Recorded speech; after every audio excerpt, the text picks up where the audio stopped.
Welcome to Maharashtra Live 24 News. नमस्कार, Maharashtra live 24 मध्ये आपले सहर्ष स्वागत. बेडगमध्ये सामाजिक बांधिलकीचे दर्शन. गजराज कला क्रीडा व सांस्कृतिक मंडळ व राजेंद्र नागोरे सर युवा मंच बेडग यांच्या वतीने सामाजिक उत्तरदायित्वाची जाणीव ठेवत मदतीचा हात पुढे करण्यात आला. 2 दिवसापूर्वी गॅस स्फोटामुळे श्री संजय आवटी यांच्या घराचे मोठ्या प्रमाणात नुकसान झाले होते. त्या दुर्दैवी घटनेनंतर समाजाचे आपण काहीतरी देणे लागतो या भावनेतून मंडळाच्या पदाधिकारी व कार्यकर्त्यांनी पुढाकार घेत आवटी कुटुंबाला मदत केली. यावेळी त्यांच्या मुलाच्या शिक्षणात कोणतेही अडथळा येऊ नये या उद्देशाने शालेय साहित्य तसेच सायकल भेट देण्यात आली. या उपक्रमामुळे सामाजिक ऐक्य, सहकार्य आणि माणुसकीचे दर्शन घडले. या प्रसंगी मंडळाचे पदाधिकारी, कार्यकर्ते व नागरिक उपस्थित होते. समाजातील गरजू कुटुंबांना मदतीचा हात देण्याचे कार्य यापुढे सुरू ठेवण्याचा निर्धार यावेळी व्यक्त करण्यात आला.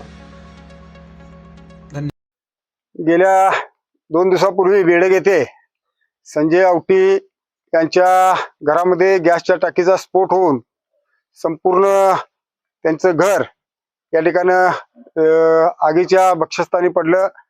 पूर्ण घरातील सर्व वस्तू या ठिकाणी जळून खाक झाल्या. आणि हे संजय आवटी यांचं कुटुंब हे शेतकरी कुटुंब आहे. आणि आम्ही ज्यावेळी या घराच्या पाहणीसाठी या ठिकाणी आलो त्यावेळी आमच्या लक्षात आलं की या घरामध्ये अशी एकही वस्तू आता राहिलेली नाही.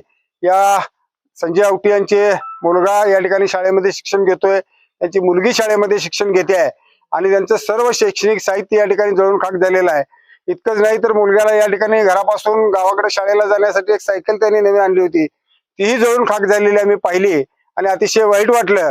आणि म्हणून आम्ही आमच्या गजराज कला क्रीडा व सांस्कृतिक मंडळ बेडग यांच्या वतीनं या कुटुंबातील या मुलांना शिक्षणासाठी मदत असावी म्हणून या ठिकाणी एक सायकल, त्या मुलांना शाळेचा गणवेश असेल, दप्तर असेल, पुस्तकं असतील, वह्या असतील, अशा पद्धतीने एक शैक्षणिक मदत या कुटुंबाला व्हावी अशा उद्देशानं आज या ठिकाणी या संजय आवटी कुटुंबीय आणि त्यांना त्यांच्या मुलांच्यासाठी या ठिकाणी मदत या ठिकाणी आज दिलेली आहे.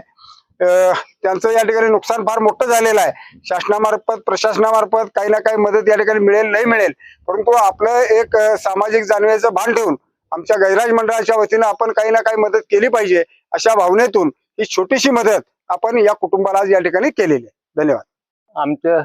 आमच्या कुटुंबाचं सगळं, माझ्या मुलाचं, धाकट्या मुलाचं घर जळून कंप्लीट तळून राख खाक झाली. त्यामुळं तुमच्या गजराज मंडळानं आम्हाला फार मोठी मदत केली. त्यामुळे त्या गजराज कुटुंबाचं आम्ही ऋणी आहे. असंच आपलं परमेश्वर त्यांना तुम्हाला सुखी ठेवू. त्या गजराज कुटुंबाचं फूल भरपूर हे होऊ दे, वाढ होऊ दे, हीच माझी प्रार्थना भगवंताला.